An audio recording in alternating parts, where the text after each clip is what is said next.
उपासक अपने आराध्य देव का दृढ़ भरोसा, ये अहंकार से रहित जो महापुरुष का सेवन करने वाले हैं, उन्हीं को ये भरोसा प्राप्त होता है। नहीं, अहम जनित जो कर्म करे उसका तो भरोसा होता है, लेकिन प्रियालाल के चरणों का भरोसा नहीं होता। ये रहस्य रघुनाथ कर बेग न जाने कोई, जो जाने रघुपति कृपा तो सपन्यों मोह न होए। यह रहस्य रघुनाथ कर बेग न जाने कोई, जल्दी कोई ये समझ नहीं पाता, जो समझ गया फिर वो जानत तुम्हें तुम्हें हो जाए, फिर किंचन मात्र भेद नहीं रह जाता, वो अभेद स्थिति को प्राप्त हो, वो प्रेम स्वरूप हो जाता है, जानत तुम्हें तुम्हें हो जाए। श्रीपाद प्रबोधानंद जी महाराज कह रहे हैं, ये वृंदावन धाम है, साधो शक्नोषि नो चेत सकलमपि हठात स्वप्न कल्पम विहातुम,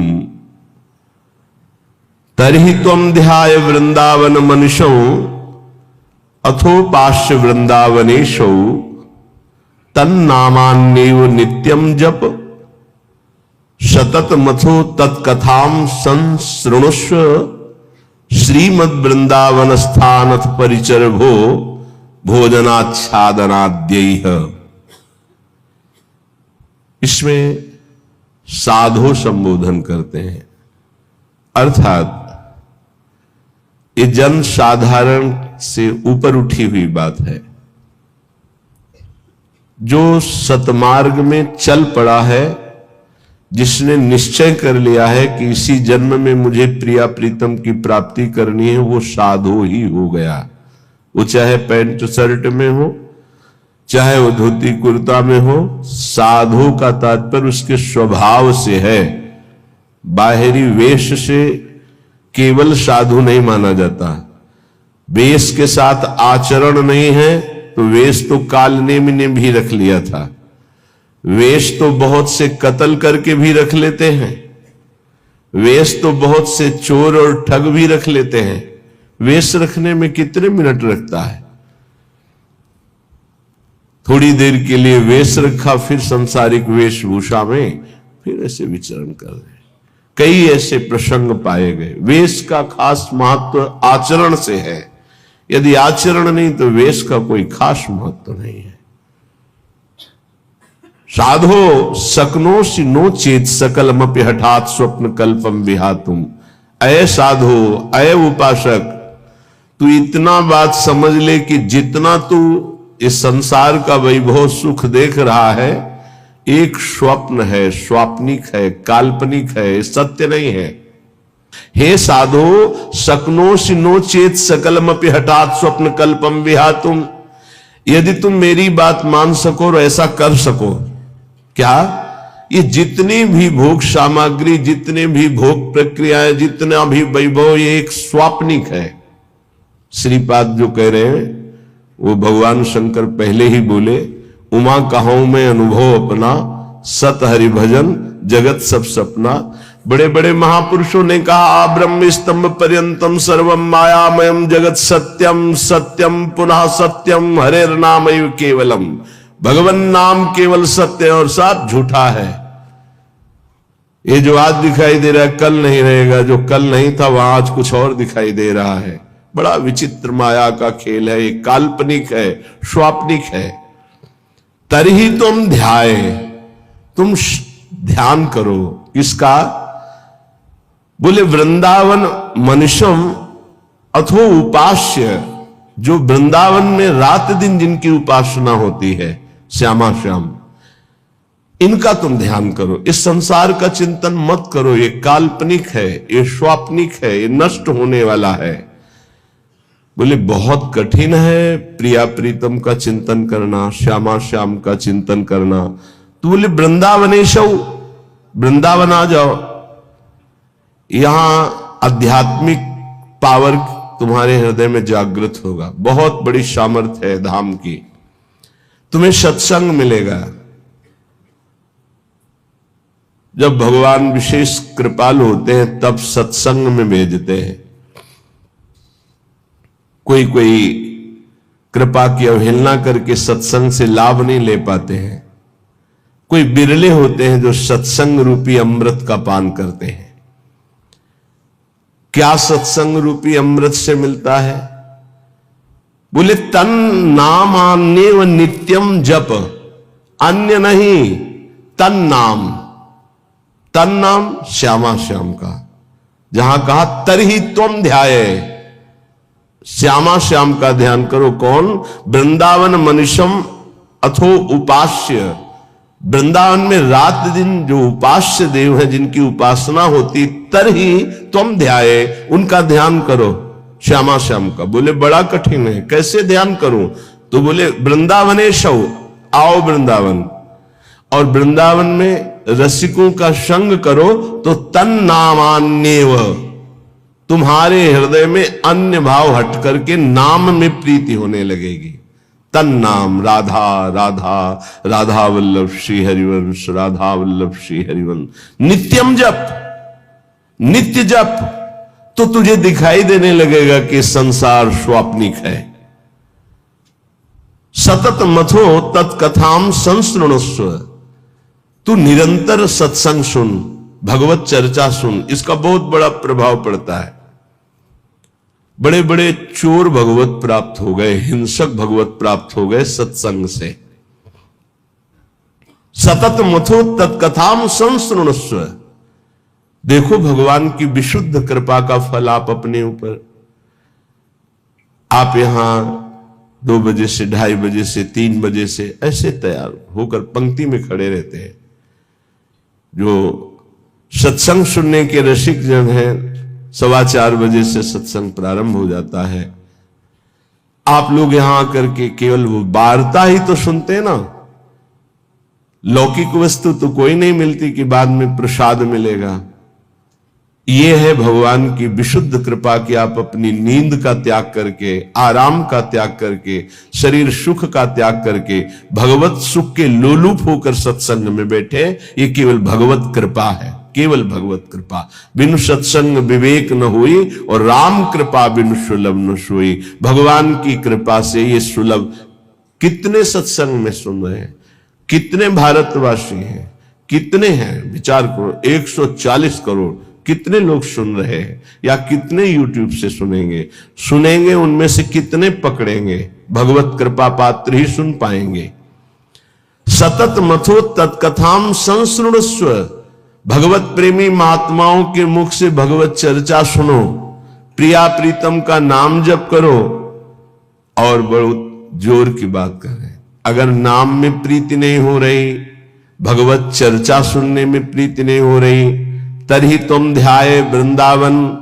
रात दिन जिनकी उपासना कर रहे हैं रसिक जन, उन प्रिया प्रीतम का ध्यान नहीं हो रहा, तो फिर कह रहे श्रीमद वृंदावन स्थानत परिचर भो भोजनाच्छादनाद्यैः वस्तु कोटि गुणम श्रुतम सकृतम वासोन्नवासादिभिः। तुम्हें एक उपाय बता रहे हैं जिससे तुम्हें जल्दी लाभ मिल जाएगा, कि जो वृंदावन वास कर रहे हैं भगवत प्रेमी जन, आप उनकी सहायता कर दो, परिचर्या कर दो। भोजनाच्छादन दी, उनके जल की व्यवस्था, भोजन की व्यवस्था, वस्त्र की व्यवस्था, वास की व्यवस्था। वस्तु कोटि गुणम श्रुतम सुकृतम वासोन्नवासादि भी। वस्त्र है, अन्न है, जल है, व्यवस्था उनके रहने की।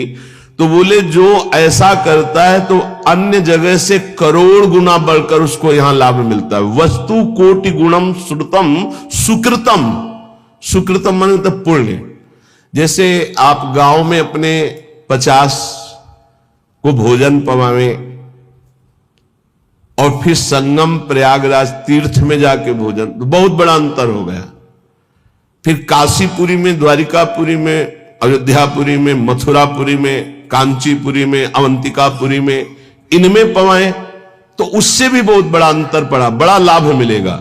लेकिन श्रीधाम वृंदावन में यदि वास करने वाले जन हैं, उनको भोजन है, वस्त्र है, उनके वास की व्यवस्था है, तो वस्तु कोटि गुणम श्रुतम सुकृतम वासोन्नवासादिवीर परिचर भोजनाच्छादनाद्यैः, उनकी परिचर्या, उनकी सेवा, भोजन है, जल है, वस्त्र है आदि आदि जो उनकी वास में सुविधा देता है, बोले करोड़ गुना उसको लाभ हम प्राप्त होता है। वस्तु कोटि गुणम, 1 रुपये का करोड़ रुपया। ये किसको? जो अपनी वस्तु दान करता है। दूसरी बात, जो ये मान के कि प्रिया प्रीतम प्रभु की दी हुई वस्तु प्रभु के जनों में लग रही, तो उसे भगवत प्रेम प्राप्त होता है, उसकी नाम में रुचि हो जाएगी, उसकी प्रिया प्रीतम के ध्यान में रुचि हो जाएगी, उसकी भगवत चर्चा सुनने में रुचि हो जाएगी। वस्तु वही दी, फल 2 हो गए। एक हो गया प्राकृतिक फल, 1 रुपए का 1 करोड़ वापस मिलेगा, और एक हो गया कि वही वस्तु दी और भगवत प्रेम मिलेगा। नाम में प्रीति, धाम में प्रीति, लीला में प्रीति, प्रिया प्रीतम में प्रीति। पर एक अपना मान करके अर्पित करता है कि ये मेरी संपत्ति में दान कर रहा हूं, तो उसे करोड़ गुना बढ़कर मिलेगा। और एक तो दियम वस्तु गोविंदम तुभ्यमेव समर्पये, हे प्रभु आपकी दी हुई वस्तु आपको समर्पित कर रहा हूं, इससे उसे भगवत आराधना में रुचि प्रकट हो जाएगी, जो अत्यंत दुर्लभ बात है। यदि वो वृंदावन वास नहीं करता और वो वृंदावन वास की व्यवस्था करता है, वृंदावन वासियों की जो विरक्त भाव से वास कर रहे हैं, जिनके जीवन का उद्देश्य प्रिया प्रीतम है, उनके वास की व्यवस्था में कुछ सहयोग करता है, तो बोले तीर्थे वासी तुम स्वयं ही तरति दौतौ सा यत तारयेत, उसको डबल लाभ मिलता है। क्या? वो स्वयं तरता है, अपने परिवार को भी तार देता है। वृंदावन वास नहीं हो पा रहा तो भी उसे वास करने वाले से बढ़कर लाभ मिल रहा है, क्योंकि वास करने वालों की व्यवस्था कर रहा है वो। पर देखो 2 प्रकार का लाभ होता है, एक होता है लौकिक लाभ, एक होता है पारलौकिक लाभ। यदि आपने पारलौकिक लाभ का संकल्प करके संतों की सेवा शुरू की है, तो खेल कुछ और होगा जिसे तुम पहले समझ लो, और अगर लौकिक लाभ के लिए शुरू किया है तो खेल कुछ और होगा, उसको पहले समझ लो। एक पूज्यपाद उड़िया बाबा जी के निज जन हमें 25 वर्ष पहले मिले थे, महाराष्ट्र के थे वो, बाबा से संबंध रखते थे, परिक्रमा में मिले, बड़ा आनंद मिला क्योंकि अपने प्राण प्रिय बाबा के जन थे। तो उन्होंने घटना सुनाई चलते चलते, पानी घाट से लेकर चामुंडा मोड़ तक चर्चा ये चली थी। तो उनका बड़ा दिव्य धाम है, यहां के वासियों की सेवा का बड़ा दिव्य फल है। वो प्रसंग वशात याद आ रही, सत्संग में 1-2 बार सुनाया, पकड़ पाओगे तो याद आ जाएगा। तो एक बड़े धनी मानी दिल्ली के जन थे, घटना थी, फैक्ट्रियां थी, खूब धन, अकेला लड़का सब। उनको कहीं संतों के संग से एक बात लाभ की सुनने को मिली कि वृंदावन के विरक्त रसिकों का अगर सेवन किया जाए, सेवा की जाए, परिचर्या की जाए, तो बहुत जल्दी लाभ मिलता है। तो उन्होंने प्रार्थना की वृंदावन में आकर कि कैसे सेवा की जाती, मुझे तो पता ही नहीं। तो उनका संतों को निमंत्रण दो और सुंदर भोग पवाओ, और उनको वस्त्र है, भेंट है, जो उनका आप कर सके, फल फूल। अच्छा ऐसा। तो उन्होंने पूछा कि आप चाहते क्या हो? तो उनका भगवान की प्राप्ति। बोले होश में बात करना, आप जो बात कर रहे हो बहुत बड़ी बात है, पीछे मत हटना। तो उनका प्राणों की बाजी लगाकर भी इस बात की पूर्ति के लिए हम तैयार है कि मुझे भगवान चाहिए। का तय करो साधु सेवा और तुम्हें भगवान मिलेंगे पक्का। अब वो वृंदावन के प्रेमी जनों की सेवा करते, 100-500 संतों को निमंत्रण देते, सब पवाते। धीरे धीरे इतना संतों से प्रेम हो गया कि प्रार्थना की कि दिल्ली में हमारे घर को पावन करो। तो प्रति महीने बस लाते, 2 बस, उनमें संतों को बैठालते, बहुत उत्सव मना करके वहां ले जाते, पवाते, अच्छी भेंट कपड़ा लता, फिर उनको यहां छोड़ने आते। ऐसा चलने लगा। वृंदावन में तो सेवा करते ही, खूब धन था, वो अपने घर भी ले जाते। एक दिन ये रमण रेती में बस खड़ी थी, ये घटना कोई कथा नहीं, यही रमण रेती में बस खड़ी थी। तो एक विरक्त संत जो कभी वृंदावन से बाहर ही नहीं जाते थे, कभी निमंत्रण में किसी के नहीं जाते थे, भिक्षावृत्ति से जीते, वो जाके बैठ गए। तो जब सब संतों ने देखा, कहा बाबा तुम्हें पता है ये दिल्ली जाएगी बस और वहां निमंत्रण है। कुछ नहीं बोले, बैठे थे। सबने सेठ से कहा तुम्हारी साधु सेवा सफल हुई। ऐसे विरक्त जो किसी का भी प्रतिग्रह नहीं लेते, भिक्षावृत्ति से जीते हैं, ऐसे अकिंचन महापुरुष पता नहीं क्यों, कौन सी कृपा उदय हुई कि वो आपके घर दिल्ली आए हुए। वो बैठे पंगत में, पाए, और जब वो सामने भेंट देने आए तो बोले ये भेंट लेने नहीं आया हूं, तुझे लेने आया हूं, चल वृंदावन। तो उनका बाबा मैं तो वृंदावन जाता ही रहता हूं। और वो बस चल वृंदावन, चल वृंदावन।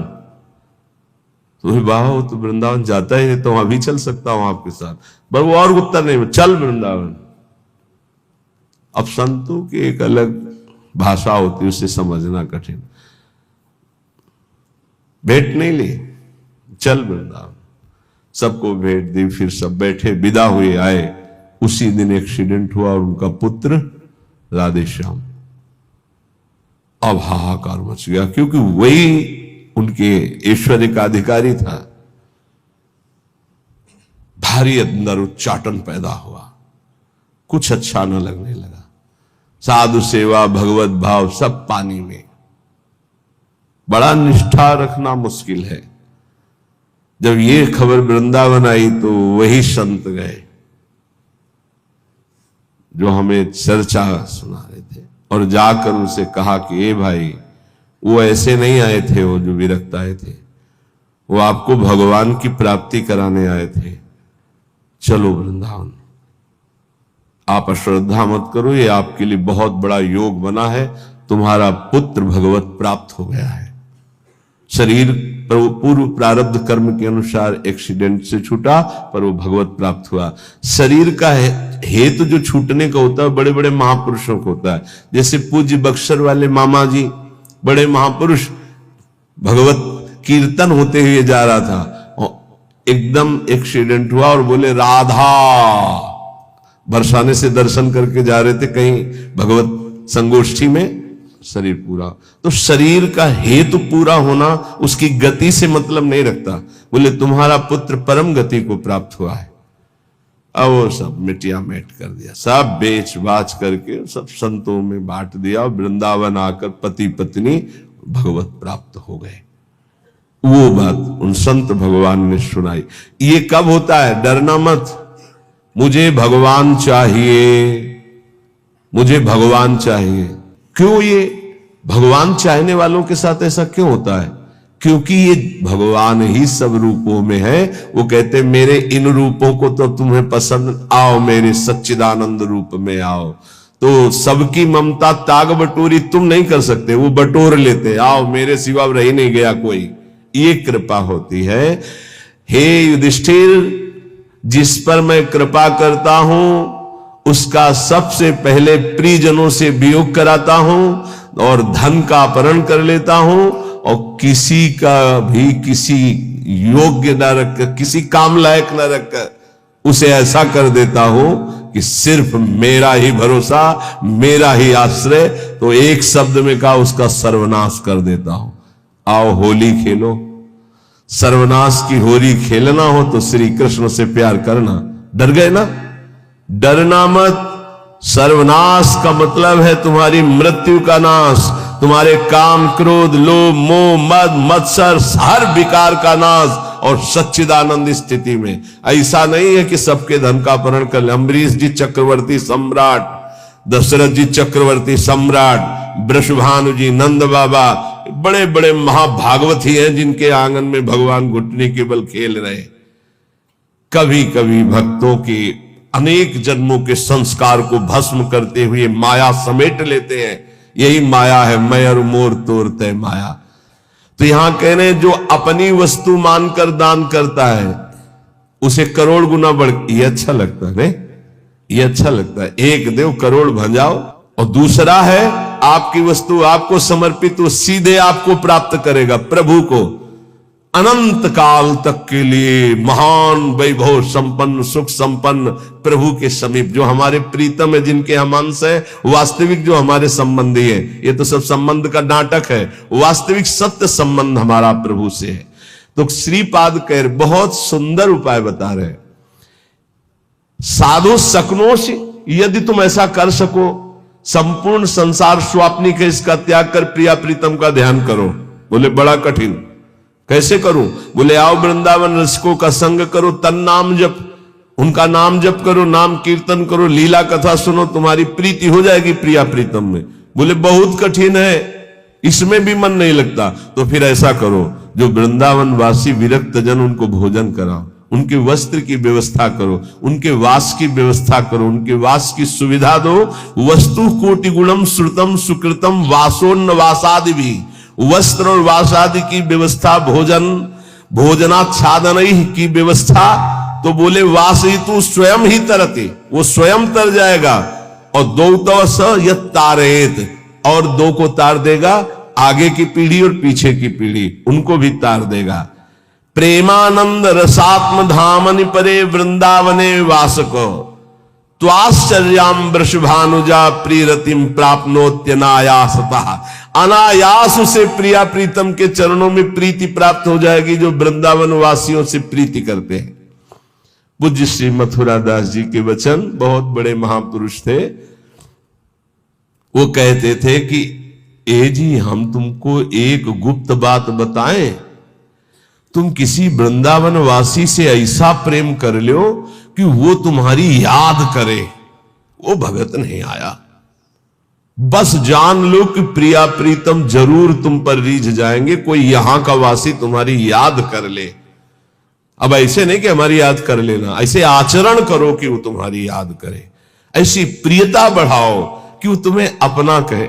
अच्छा, बहुत दिनों बाद आप दर्शन दिए, कई बार याद आया, आपकी स्मृति आई, अहो भाग्य, धाम में बैठकर भजन करने वाले आपकी याद करें। ये पूज्य मथुरा दास जी कहते थे, तुम ऐसा अपनापन करो किसी वृंदावन वासी रसिक से कि वो तुम्हारी एकांत में सेवा का स्मरण करके याद करे, तुम्हारे आचरण, तुम्हारा स्वभाव, तुम्हारी भजन पद्धति, तुम्हारा अपनापन, वो एकांत में तुम्हें याद करे। तो कह रहे प्रेमानंद रसात्म धामन परे वृंदावने वासकस्त्वाश्चर्याम वृषभानुजा प्रिय रतिम। आश्चर्य की बात, प्रियाजू के चरणों में प्रेम प्राप्त हो जाएगा इन वृंदावन वासियों की सेवा से। और कहते प्राप्नोत्य अनायासता, इसके लिए तुम्हें कोई साधना नहीं करनी पड़ेगी, अनायास प्रेम की प्राप्ति हो जाएगी। निष्किंचनान कृष्ण रसे निमग्नान महानिरीहान जनसंग भीतान। पर सेवा जो निष्किंचन है, अकिंचन महापुरुष, जो प्रियालाल के अनुराग में रंगे हुए हैं, उन्हीं को निष्किंचन कहा गया है। प्रियालाल के सिवा जिनका कोई नहीं है, ऐसे कृष्ण रसे निमग्नान, जो प्रिया प्रीतम के प्रेम रस में निमग्न है, ऐसे की सेवा से प्रिया प्रीतम का प्रेम रस प्राप्त होता है। ध्यान रखो, छल कपट का भी बहुत राज्य है। यही पास में ही राजा था कंस, कहीं दूर नहीं था। तो अगर कृष्ण की नगरी है तो पास में कंस की भी नगरी है, उसका भी प्रभाव होता। जैसे आपने 100 रुपया दिया और उस 100 रुपये का किसी ने मदिरा पान किया, जिसको दिया, अब वो आपके सुकृत नष्ट हो जाएंगे। बहुत धन देने के लिए पात्रता की अत्यंत आवश्यकता है, बिना पात्र के धन मत दीजिएगा। भोजन के लिए पात्र और वस्त्र के लिए, इसके लिए नहीं सोचना। जैसे कोई ठंडी में कांप रहा है तो पात्रता नहीं देख रही, भोजन भूखा है उस पवा दो, पात्रता नहीं देखनी। हमारे सामने भोजन पाओ बैठ के, हम तुम्हें जितना पाओगे पवा देंगे। सर्दी है, ये लो कपड़े ओढ़ लो, ठीक है। लेकिन जब रुपया देने की बात आवे तो बहुत होश में देना चाहिए कि उस रुपये का क्या करेगा। निष्किंचना नाम कृष्ण रसे निमग्नान, बहुत छल है। कोई बिरला, सैकड़ों में कोई बिरला एक ऐसा जो भगवान के मार्ग में विशुद्ध चलना चाहता, नहीं तो ये माया ऐसी बुद्धि भ्रष्ट कर देती कि वेश का दुरुपयोग और नौटंकी। अगर हम ऐसे को अर्थ देते हैं, ऐसी की व्यवस्था करते हैं, तो हम भी पाप के भागी होते हैं। इसलिए पात्र देख करके, ऐसा नहीं कि मनमानी, पात्र देख करके। भगवान के निज जनों के द्वारा कभी अभद्र व्यवहार नहीं हो सकता, ये बिल्कुल दिमाग में लिख लो। ऊसर बरसई तृण नहीं जामा, संत हृदय जिम उपज न कामा। जैसे ऊसर में तृण नहीं जमता, ऐसे संत के हृदय में अभद्र भाव नहीं आ सकता। भूल न देह कुमारग पाऊं, ये जो जीने के लिए इस वेश को स्वीकार कर लेते हैं, उन बहुत हानि हो जाती है। क्योंकि उनका उद्देश्य केवल रसेंद्री जनेन्द्री इंद्रियों का भोग होता है, और बहुत बुरी तरह उपहास करते हैं इस वेश का। इसलिए यहां जहां सेवा की बात आई है, वहां एक शब्द और आ गया है, निष्किंचना नाम कृष्ण रसे निमग्नान। जो अकिंचन है, जिनका प्रिया प्रीतम के सिवा और कोई लक्ष्य ही नहीं है, श्री कृष्ण रसे निमग्नान, जो श्रृंगार रस महामाधुर्य रस वृंदावन का उसमें मगन है, ऐसों की सेवा बहुत सोच समझ के। ऐसा कहीं तुम्हारा कदम ना हो कि इस वेश से ही घृणा हो जाए, क्योंकि बहुत विचित्र खेल है। यहां समझ पाना बड़ा मुश्किल, बड़े बड़े धोखे में हो जाते हैं। दर्शन भक्त अनूप और रूप न शोभित प्रीति बिनु, और भरम भटकत भूप श्री हरिवंश कृपा बिना। सेवक जी कह रहे ऐसा स्वरूप है दर्शन का बाहरी, महापुरुषों के वचनों पर स्थित।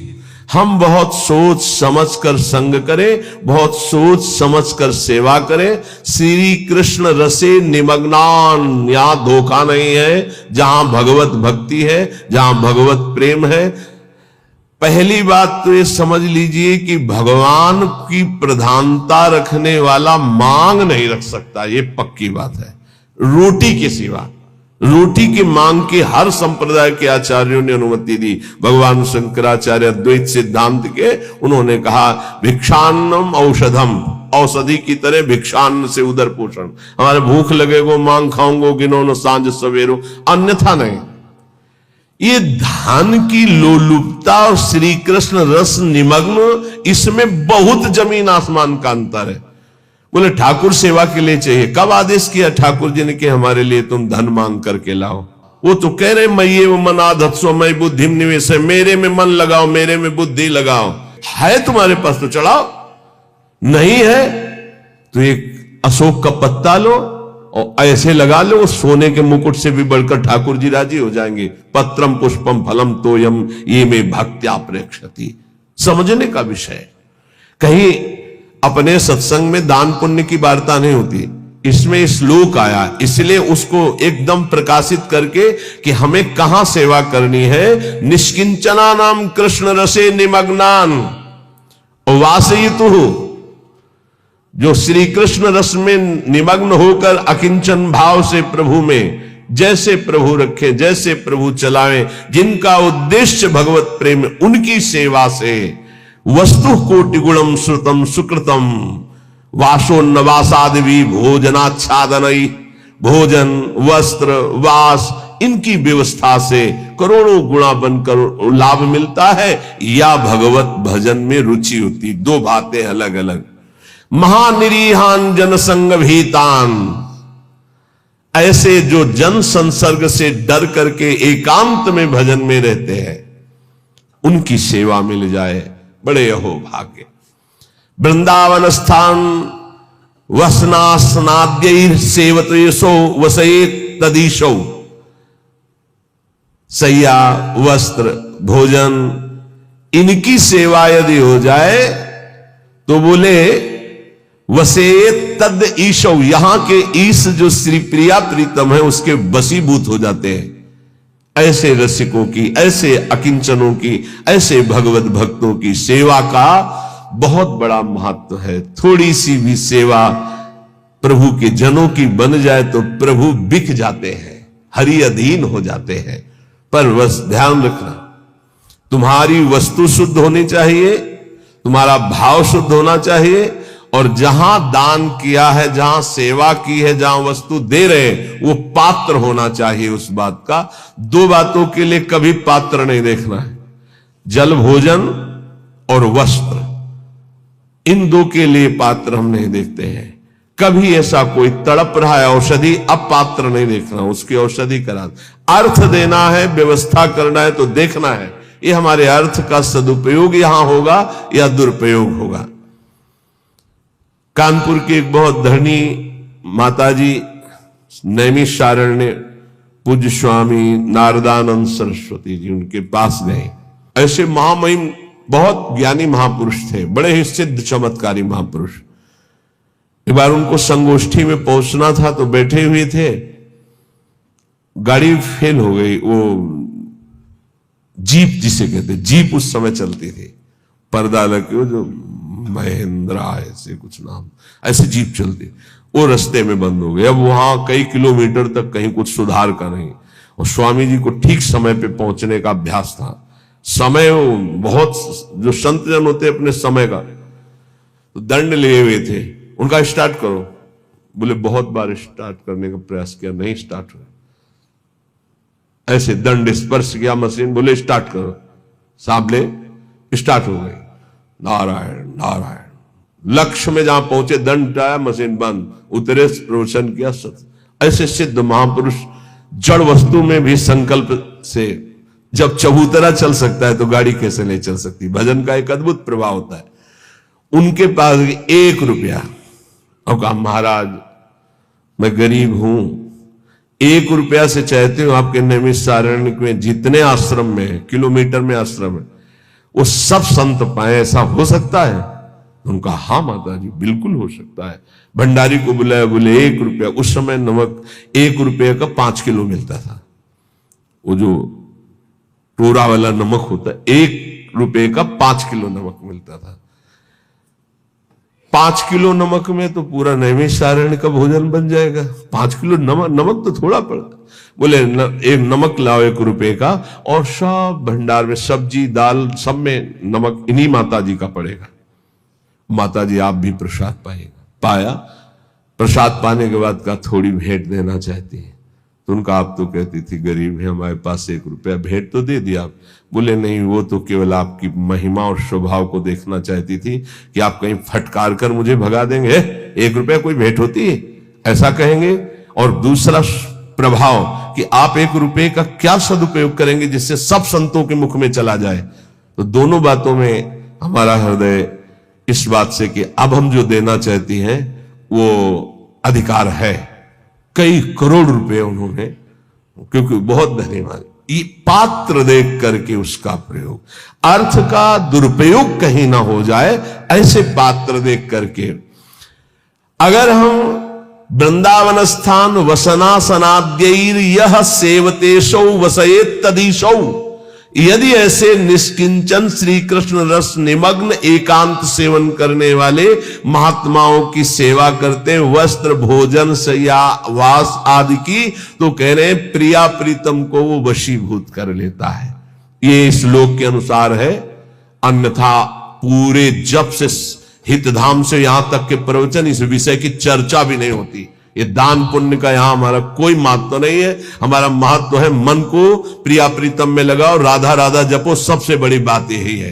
अब ये प्रसंग है इसलिए इसकी चर्चा हो रही, इसका महत्व नहीं। ये मत समझा जाए कि ये कोई खास महत्व की बात है। खास महत्व की बात है एक एक श्वास प्रभु में अर्पित करके राधा राधा राधा ऐसा निरंतर समय को व्यतीत करें।